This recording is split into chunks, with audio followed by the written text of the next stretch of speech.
के मोमो रे अस्ट्रेलियन मोमो हो। ओके अस्ट्रेलियन मोमो चाहिँ बन्दैछ है। यस्तो चाहिँ बनाउनु होला अस्ट्रेलियन मोमो, एकदमै राम्रो छ, खतरा स्टाइल पनि छ।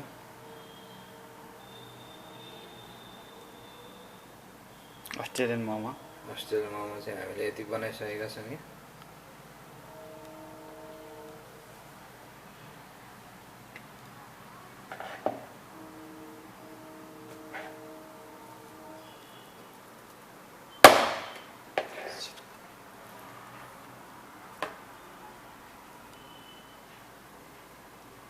खालि बटार्नु होला, यसरी गुई बटार्दिनु होला, जे पर्छ त्यही टर्छ, नडराइ बटार्नु होला गाइस।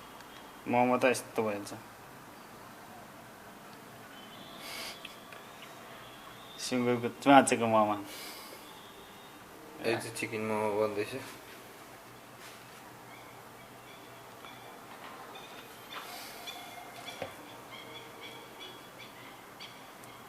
अर्को डल्लो मोमो हेर्नु होला गाइस। अन्तर्राष्ट्रिय हिसाबको मोमो मेकिङ पर्सन हो म।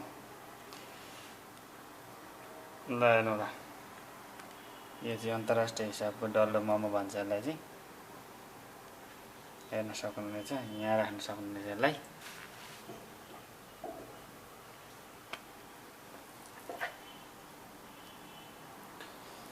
मारी मोमोको डल्लो बनाउनु होला यसरी गाइस।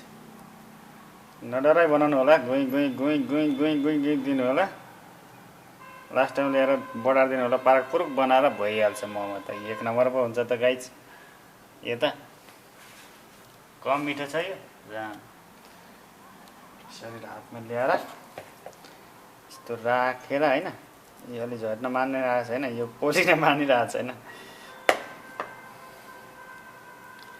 यस्तो राखेर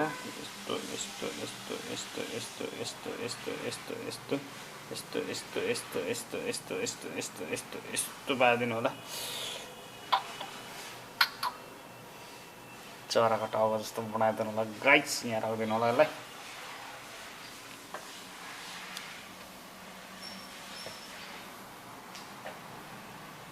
यस्तरी राखेर चाहिँ यसको चाहिँ यस्तरी राख्नु होला, यस्तरी हातले तल ठेल्नु होला गाइस, नभए जम्मै टाँसिएर तपाईँको मोमो बन्दैन। हातले तल ठेलेर सकिन आँटेपछि मात्रै बनाउनु होला। यो अहिले पकाइसकेपछि एकदमै राम्रो हुन्छ। अहिले मात्रै यो यस्तो बुटा देखिएको छैन, पकाइसकेपछि राम्रो हुन्छ गाइस भन्ने मेरो भनाइ हो, अरूको नभए नि।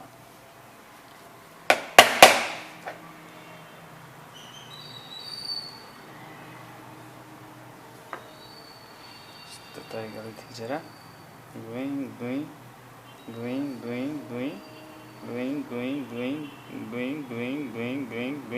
ड्याङ टिक्चिक गर्दै पनि बनाउन सक्नुहुन्छ तपाईँले। हेलो गाइस, तपाईँहरू आज हेर्दै हुनुहुन्छ कृष्ण तिमलसेना किचन अफिसियल। हेर्न सक्नुहुनेछ तपाईँहरूले। यसरी चाहिँ हामी मोमो आज बनाउन गइरहेका छैनौँ गाइस। हेर्नु होला तपाईँहरू, गइरहेका छौँ। यो हाडबिनाको जिब्रो घरिघरि लत परिन्छ।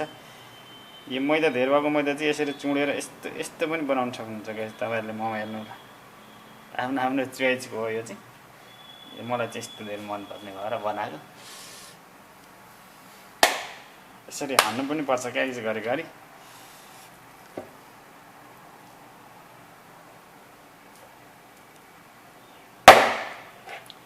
झर्न मानिरहेको छैन गाइस, त्यही भएर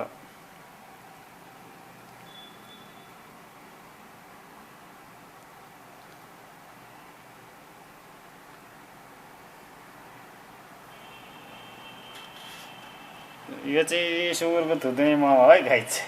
सुँगुरको थुतुने यस्तै हुन्छ। ल हेर्नुहोस् है गाइस।